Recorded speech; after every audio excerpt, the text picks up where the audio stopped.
tropical cyclone formation is not expected during the next 5 days. This is a tropical weather.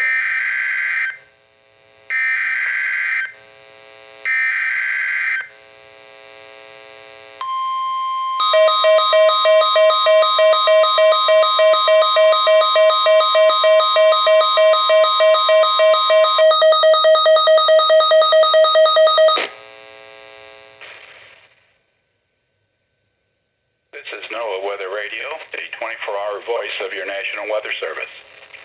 The preceding signal was a test of the public warning and alarm for transmitters in the Florida listening area, originating from Ruskin, Florida. This was also a test of the same system, or specific area message encoder. The same system will alert only the county or counties affected by a particular warning. These tests are conducted each Wednesday between 11 a.m. and noon, and again in the evening between 6 p.m. and 8 p.m. unless severe weather threatens. This concludes the weekly test. We now return to regular programming. Thank you.